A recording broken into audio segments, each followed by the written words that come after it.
Hello, in this video I'm going to show you how to piece curved quilt pieces. So first I'm going to take you through how curved pieces are patterned, how the pattern is created and designed, because that will help you understand how to piece them, and then I'll give you some tips on how to get a really perfect seam.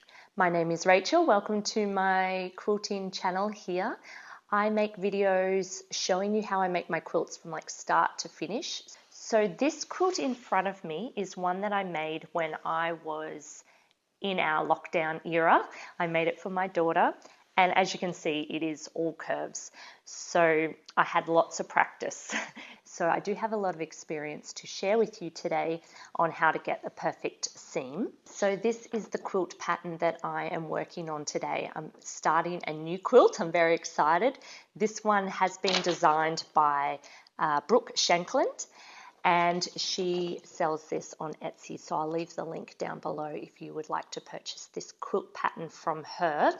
I've cut out my quilt pattern pieces and I've cut out my fabric as well. So I've just got my iPad here. I designed this quilt here in front of me,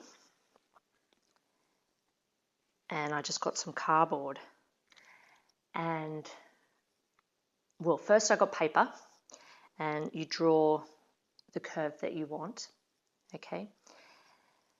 Then you cut those pieces out. So you are left with a piece that is round, okay? And then you also have a piece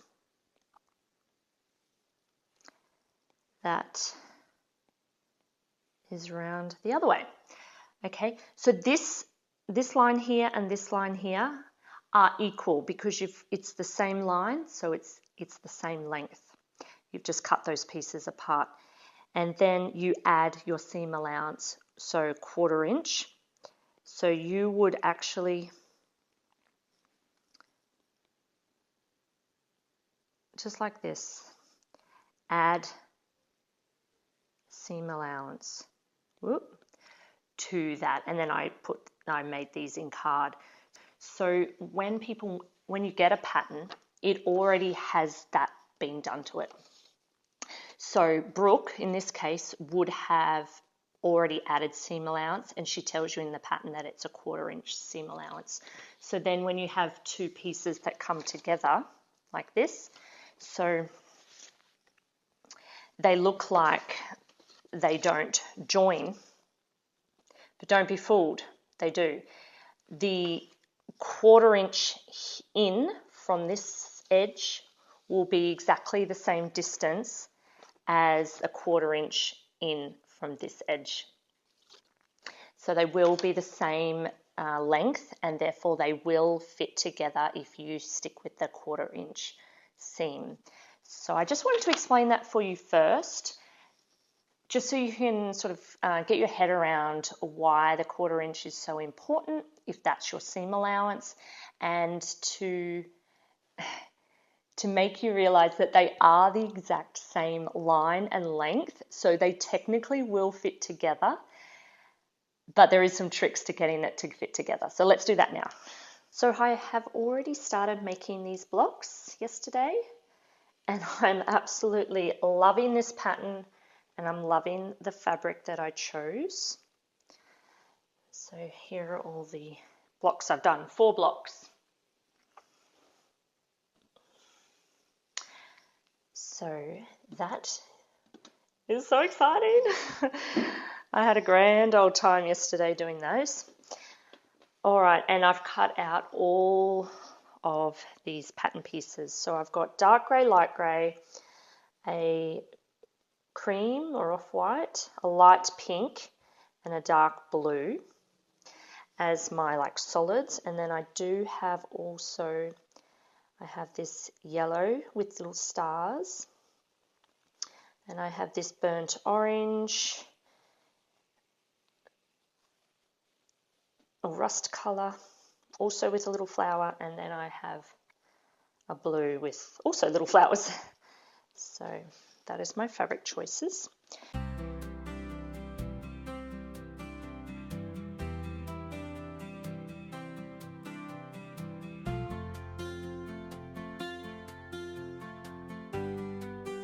How's that? Should we do that today? Yes, let's. All right, so on your pattern, you will have little lines. These are called notches. So I pinned these to my fabric and cut the fabric out. Before I unpinned them, I took some scissors and did a little snip on each of the lines. So that means that all of my pieces have little notches. So they have little breaks. These are really important because when you're drawing your pattern piece, you would put lines across, and then that's where you've got to join your pieces. Whoop. I'm going to be right sides together. I need to pin this to this, right? And look, one's concave, one's convex. What you need to do is I just start at one side and fold that over. Now get my pins.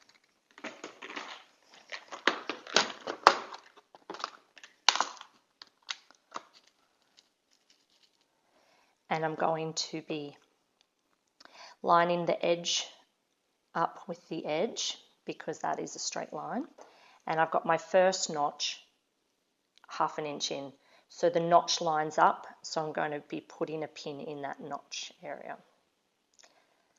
So first pin in where the notch is.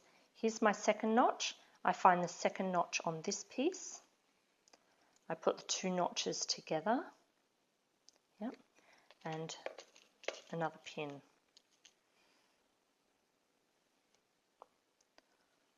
Ooh.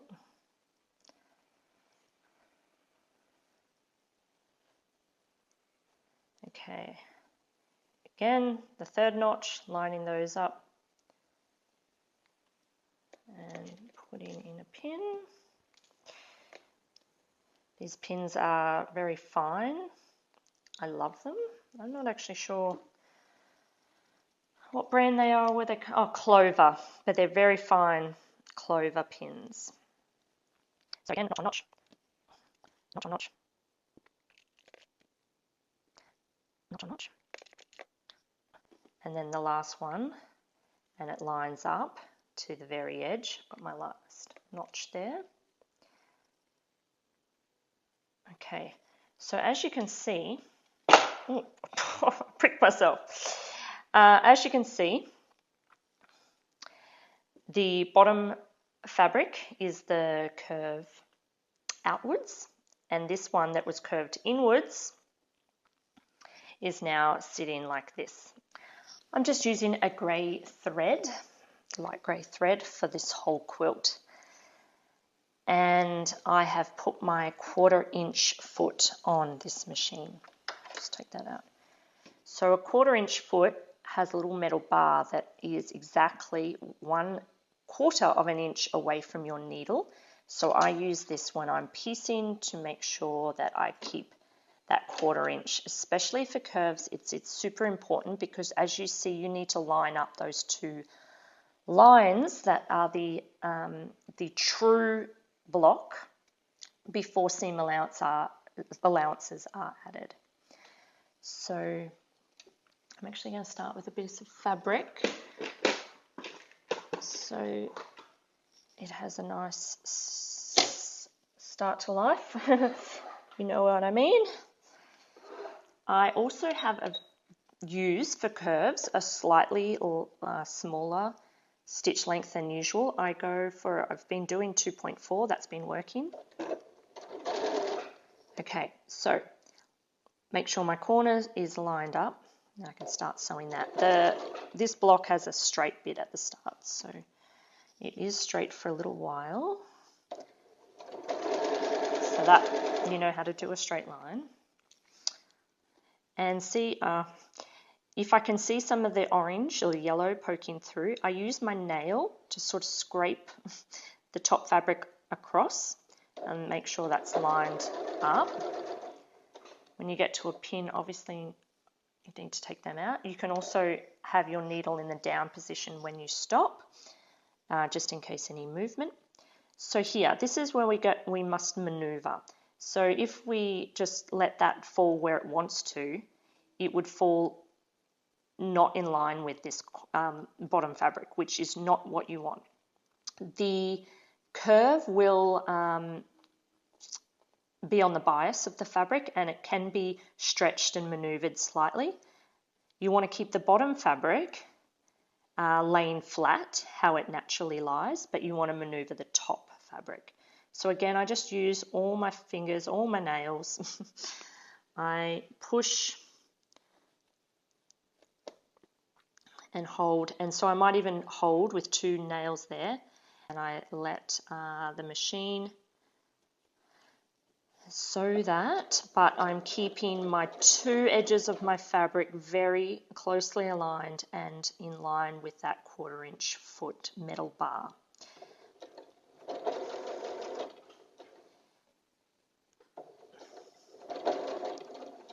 So as I was sewing then, it looked like there had some, it looks like, oh no, it's going to gather. But you've got to remember that they are the same line, and they will, I mean, it maybe practice has a lot to do with it, but they will sit on top of each other without a gather. So here again, this top fabric was actually over the yellow a little bit, so I'm going to pull that back. I hold it with my nails as I go, and I'm being very slow. I'm stopping when I need to. If it's not aligned, I stop. So here, again, I'm pulling and making sure my side is aligned. Use my nails to sort of hold that in place. You could put additional pins in if you needed, if you wanted.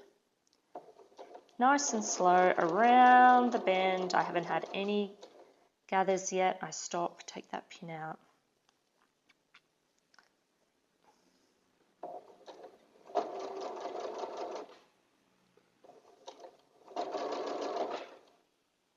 Yep.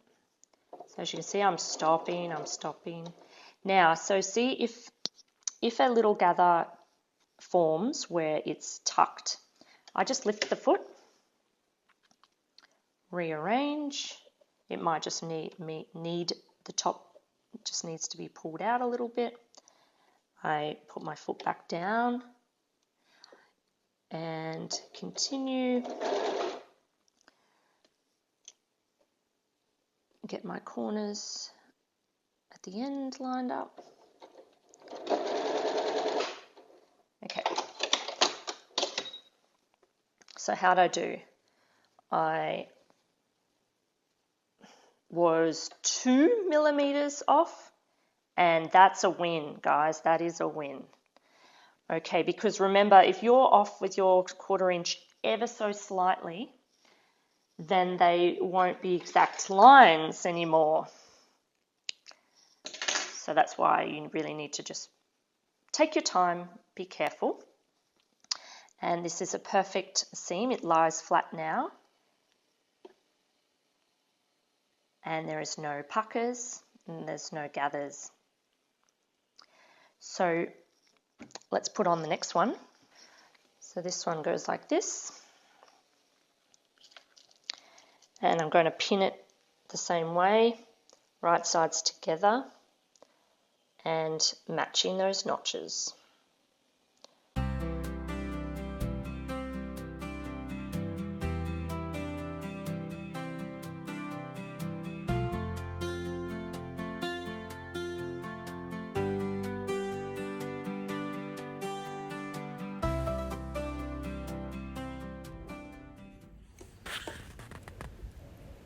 So for this seam, just watch as I maneuver the fabric, always looking at lining up the 2 edges of the top and the bottom fabric using my fingers and using my nails.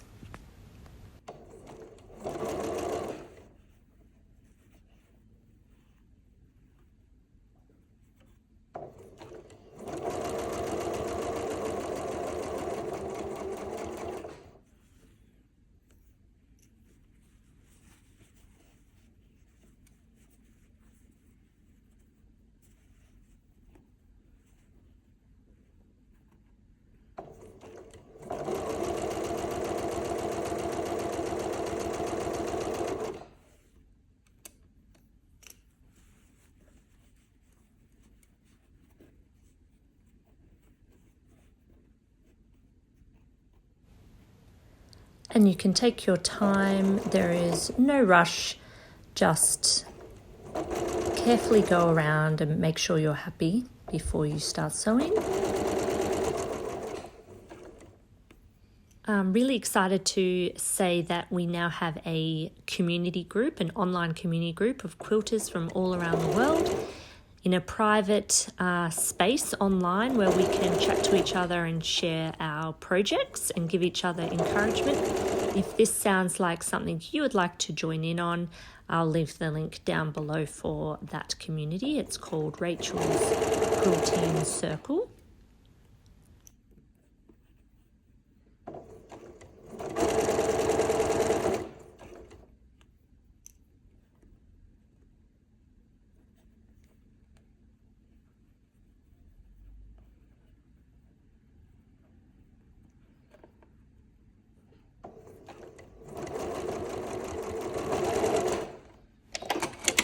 So all finished, let's check it out. It's beautiful, no tucks, no gathers. Bye everyone, thank you for watching.